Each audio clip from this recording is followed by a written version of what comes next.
दिया। ठीक है, एक बार फिर से अपने को क्या पढ़ना है? प्रतिस्थापन। क्या पढ़ना है? प्रतिस्थापन। प्रतिस्थापन का मैंने पहले ही बताया इधर क्या मतलब होता है, मान रखना। ठीक है, प्रतिस्थापन का मतलब क्या होता है? मान रखना, सीधे सी बात। क्वेश्चन 1 ले लेते हैं, पहला क्वेश्चन उठा लेते हैं। क्या दिया हुआ है? x + y बराबर कितना होता है? 5।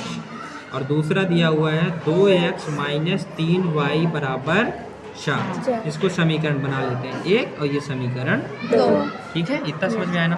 अब जैसे हमने पहले ही बोला, थोड़ा थोड़ा याद आ रहा होगा हल्का हल्का, कि समीकरण 1 से, ऐसा बोला था, समीकरण 1 से, है ना? तो समीकरण 1 में क्या देखो, x + y बराबर कितना दिया हुआ है? 5। इसमें से किसी एक का मान निकाल लेते हैं अपन, x का निकाल लें। ठीक है, तो x का मान निकालेंगे तो x बराबर क्या हो जाएगा? 5, और ये इधर प्लस का उधर जाएगा तो माइनस का y। ठीक है, ये मान आ गया अपना x का मान। ठीक है, अब इस मान को कौन से समीकरण में रखना है? दूसरे में। क्यों? क्योंकि हमने पहले से मान निकाला है, अब मान दूसरे पे पुट करेंगे। ठीक है जी सर। तो यहाँ रख दो, समीकरण 2 में x का मान रखने पर, ठीक है। देखो समीकरण 2 क्या हुआ? हाँ, आ जाओ। समीकरण 2 क्या हुआ? 2x - 3y बराबर 4। अब x का मान रखना है, तो देखो 2x का मान ये रखना है क्या? 5 - y। ठीक है, -3y बराबर कितना? 4। ठीक है ना? इतना आ रहा है समझ में ना? अब देखो इसका गुणा इसमें कर दो, 5 दूनी 10, माइनस है तो माइनस, और 2y क्या हो जाएगा? 2y। यहाँ पे कितना दिया हुआ है? 3y बराबर 4। 2y माइनस का और 3y माइनस का, तो माइनस माइनस जुड़ते हैं ना, चिन्ह माइनस का रहता है, तो 2y और 3y, तो कितना हो जाएगा टोटल? माइनस का 5y बराबर 4। तो अब ये माइनस का है, इसको उधर भेज दें। हाँ, तो क्या हो जाएगा? देखो 10, इसको उधर भेज दिए तो ये हो गया 5y प्लस का, और इधर क्या आ गया? ये प्लस का उधर आएगा तो माइनस का, तो ये हो जाएगा माइनस का 4। पक्षांतर कर दिए, तो अब ये घट गया, कितना आएगा? 6। ठीक है, तो इधर कर देते हैं। ठीक है, देखो इधर, तो यहाँ क्या हो जाएगा?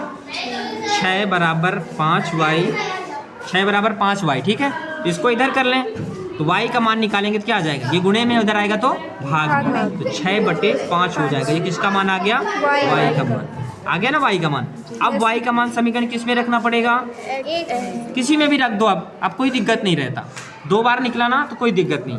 अब देखो y का मान निकल गया ना, परफेक्ट y का मान निकला है। अब किसी में भी रख दो, समीकरण 1 या 2 में, तो 1 में ही रख देते हैं। ठीक है, समीकरण 1 में मान रखने पर यहाँ लिख दो, समीकरण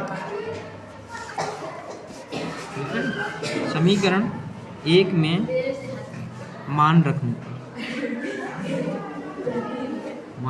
पर, ठीक है। समीकरण 1 पकड़ लिया, यहाँ से क्या है? x + y बराबर 5, x + y बराबर 5, और हमने y का मान क्या निकाल दिया? 6/5। तो x के मान x ही रखने देंगे, और यहाँ क्या हो जाएगा? 6/5 बराबर 5। ठीक है ना?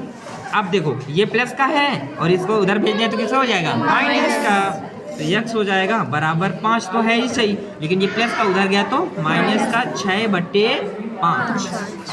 ठीक है, अब फिर वही वाला तरीका बन गया ना, ये वाला a + b/c बना ना। देखो ऐसे लग रहा है, ये a माइनस है तो माइनस, कोई दिक्कत नहीं, लेकिन ऐसे ही बन रहा है ना, ऐसे कुछ स्ट्रक्चर बन रहा है, तो बस इसका गुणा इधर कर दो।